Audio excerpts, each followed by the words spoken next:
Many Australians living with psychosocial disability do not get the support they need. The NDIS funds nearly $6 billion in services for more than 60,000 people with psychosocial disability every year. But another 130,000 adults with the highest needs receive no psychosocial supports, not from the NDIS and not from the mental health system. This gap is fueling a growing problem. People without adequate supports are more likely to experience homelessness, be hospitalized, or have their needs escalate, putting pressure on systems that are already under strain. Our new report, Bridging the Gap, Meeting the Needs of Australians with Psychosocial Disability, outlines a plan to build a fairer and more effective system of psychosocial supports, one that ensures people can get help whether they're in the NDIS or not.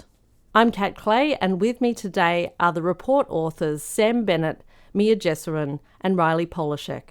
Before we start, I do want to acknowledge that each of us comes to these issues with different experiences of disability and mental health. A lot of us have lived experience or are familiar with the experiences of our family and friends when we talk about these things. Discussions about reform here for us are never abstract. They are about real people, their support systems, and their lives. So our goal in this conversation today and in this report is to offer practical, evidence-based solutions that will create a fairer system for people with psychosocial disability. Reilly, let's start with you. You've drawn our attention to the huge service gap facing many Australians with psychosocial disability, but not all of our listeners will actually know what this term means. To start us off, can you explain what a psychosocial disability is and what it can mean for people in their day-to-day lives? The term really isn't very well understood. There's no internationally agreed definition for psychosocial disability, and it is used relatively distinctively in Australia, largely due to its inclusion in the NDIS. When we talk about psychosocial disability, we're talking about the disability that can arise from impairments resulting from serious mental health challenges. An example of this is that a person might experience the mental health condition of schizophrenia. This could impair their ability to emotionally regulate, which can cause difficulty in forming and maintaining friendships and relationships in their lives. That's just one example, though. There are many types of impairments that can result from mental health challenges, and these can make daily life really difficult. Beyond the challenges of managing their mental health, many people with psychosocial disability face barriers to learning, working, connecting, and belonging as a result of their mental health challenges. But there are supports that we know can make a big difference, which are called psychosocial supports. Psychosocial supports are different from clinical supports. They're services that help people to live a meaningful life in the community, regardless of whether they continue to experience symptoms of their mental health conditions. This could involve programs to help build social connections, learn the skills to manage daily life, or maintain stable housing. There's strong evidence behind psychosocial supports that we've really looked into in the process of writing this report. Access to these supports can reduce the likelihood of someone needing to be hospitalized for their mental health or having contact with the justice system. Our concern in the report really is that most people in Australia who need these supports aren't getting them. So Mia, your report shows that while the majority of adults with psychosocial disability miss out on support, some are getting something. Can you tell us more about what the landscape of supports looks like for people with significant psychosocial disability? So most people who do need supports miss out at the moment. Some people do get support from either the NDIS or a small number of continuing state and territory or federal government programs. So we estimate this is about 220,000 Australians with significant psychosocial disability in Australia. 130,000 get nothing, but those who do get support mostly get it from the NDIS. People on the NDIS get quite a lot of support. The average package size is about $70,000 per year if you exclude people with the most intensive housing and support packages. But less and less people with psychosocial disability are being found eligible for the NDIS each year. Last year, only about 1 in 4 people who applied for the NDIS with a primary psychosocial disability were successful. And while the NDIS has a really important role for the people with the most significant needs, it shouldn't be the only option. Outside of the NDIS, there's a patchwork of small state and territory programs and some federal programs, which currently only support about 35,000 people each year.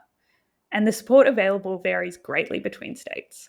So, Mia, can you give us some examples of those state-based supports that are happening in Australia? So in New South Wales, a relatively small portion of people get support, but those who do get quite a lot, mostly through the Community Living Supports Housing Accommodation Support Initiative, which provides on average nearly 350 hours per year per person.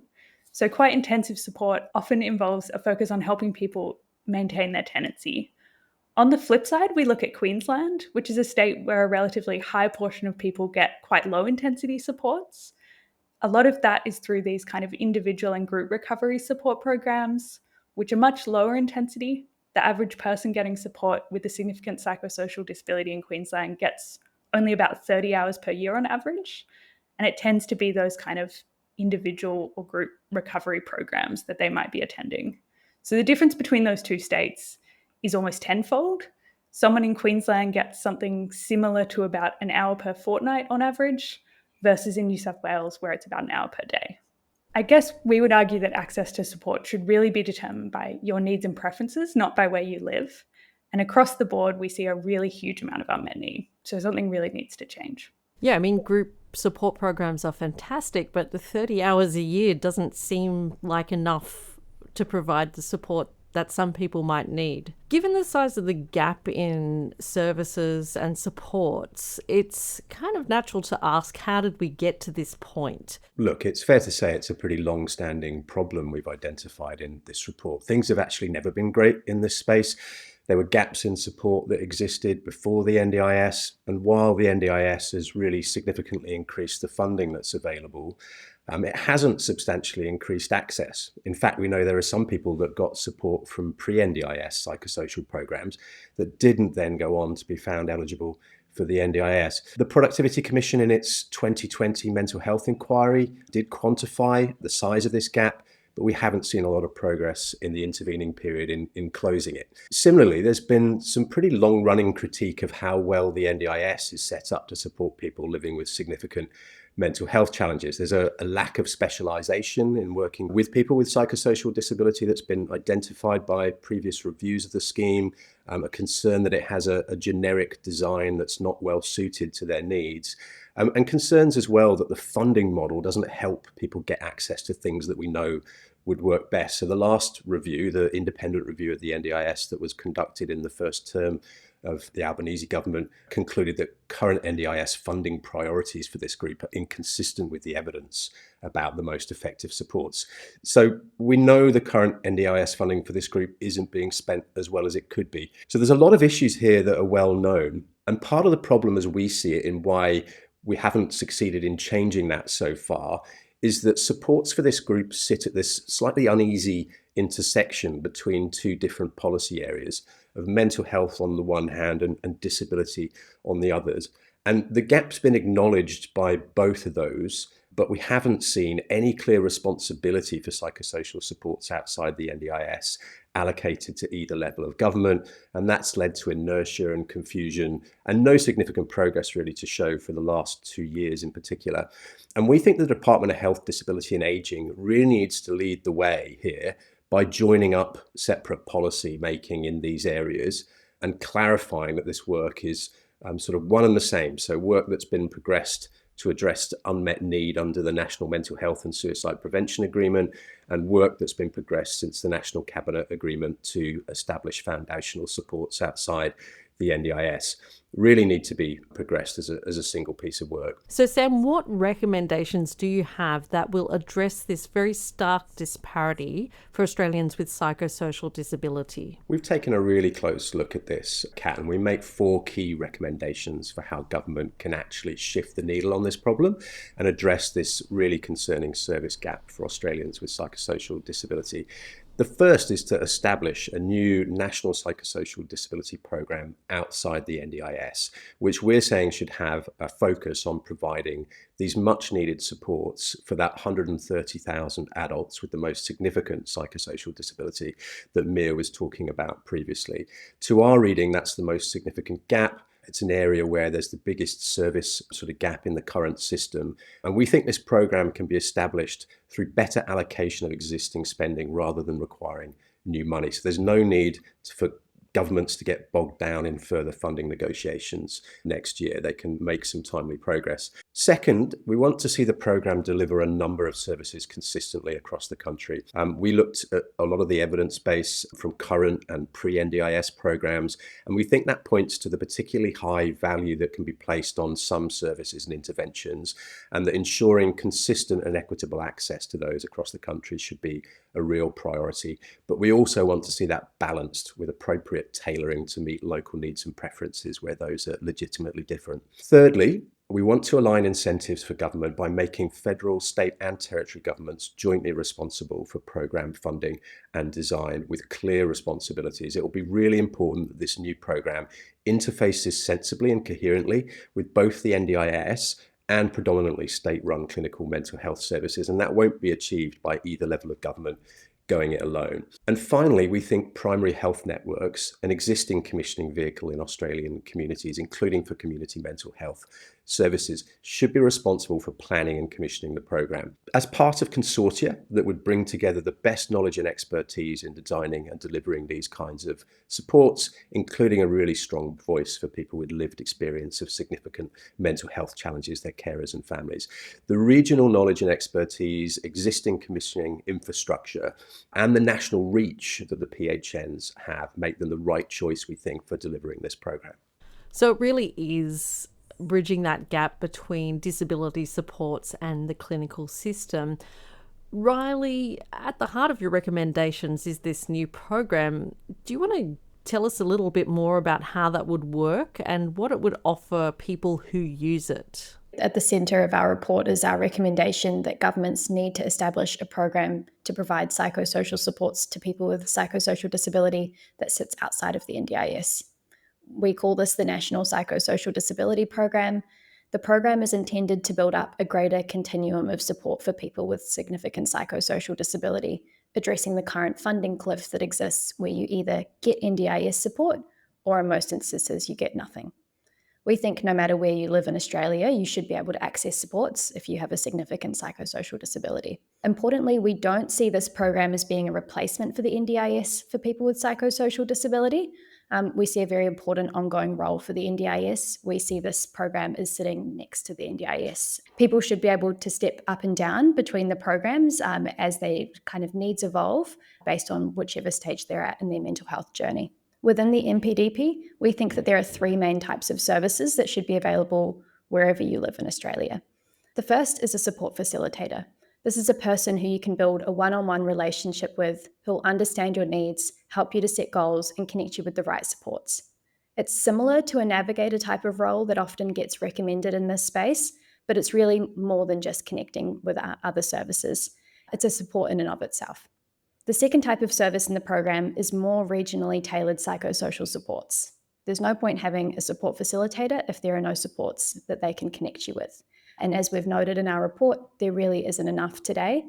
Our program allocates a flexible pool of funding to each region for more evidence-based supports to be commissioned that meet the local needs of each community. The final type of service in the program is social and emotional wellbeing supports, which would be delivered in community by community. We think it's really important to acknowledge the distinct cultural needs of First Nations people with psychosocial disability. Establishing the NPDP to sit alongside the NDIS will ensure that no matter where you live in Australia, people with significant psychosocial disability can receive the supports that they need. One of the big questions we always ask at Grattan is how much does it cost? How does the funding solution work here? Because you say that it doesn't require any additional government spending. How can we expand psychosocial supports for 130,000 people without increasing the overall budget? That's possible because our analysis shows that it's not the amount of money in the system that's the problem at the moment, it's how it's distributed. And so we outlined a plan in our previous report, Saving the NDIS, which we build on in this report, to rebalance funding to make sure it's more equitably distributed across all people with a psychosocial disability in Australia. We know that within that NDIS budget, most spending is on daily living support. These supports aren't what evidence shows support long-term recovery for people living with psychosocial disability, which is the stated goal of the NDIS for this group. We know that they have a really important role for some people, particularly in a kind of time-limited way when people first join the scheme or during periods of more acute unwellness. But they shouldn't constitute the kind of bulk of what people receive in the long term. There's an opportunity to slowly rebalance some of that funding from the NDIS to fund this national psychosocial disability program outside of the NDIS. We know that'll be a challenging transition, but we think it's really important to achieve an equitable outcome. By the end of our transition in 2030-31, we're talking about using around a quarter of the total funding that's projected to be spent on people with psychosocial disability in the NDIS to fund this new program. Stepping back, Sam, why do you think this is the best option for governments to fix the gap? And if these reforms were implemented, what would the future look like for people with psychosocial disability and for the NDIS? I talked about the lack of progress we've seen in this area over multiple years and some of the reasons for that. But it warrants repeating that as people are listening to this podcast today, it will be more than 2 years since governments committed through National Cabinet to jointly design and commission foundational supports, including to build up a comprehensive system of psychosocial supports of the kind that we're talking about. And we know that hasn't happened. And that hasn't happened as a consequence of overlapping responsibilities, contested roles, and also fiscal constraints. Our proposal addresses each of those issues. It clarifies the shared responsibility of governments in closing this gap, but with a clear role for the Commonwealth through primary health networks in addressing the currently unjustifiable inconsistency and inequity we see in service offerings across the country. That's definitely the best vehicle in our view to ensure that there's fairer access to support regardless of your postcode or your NDIS eligibility status. It uses the opportunity that exists with disability and mental health now within the same federal government department to join up these policy areas and get these systems working better together, allocating clear accountability to health and mental health ministers under the National Mental Health and Suicide Prevention Agreement, but with the right connections into disability reform. It identifies a clear priority for government, which for us is to meet the needs of adults with the most significant psychosocial disability, because that will transform the lives of a group of people and families that are chronically underserved at the moment. But it will also prevent escalations in crises that reduce pressure on hospitals, on other mental health services, on the justice system too. And that will strengthen the sustainability of the NDIS by ensuring that it's there to support the people with the highest needs, but with other services in place outside the scheme that will help prevent, reduce or delay people's need for that higher level of support in the future. And it provides a funding solution too. That's more of an equitable distribution of government's current investment in the NDIS so that the billions of dollars committed over the forward budget estimates go further to support many more people with psychosocial disability. And we think in the current fiscal environment, solutions that depend on governments finding billions of dollars of new money are unlikely to get off the ground.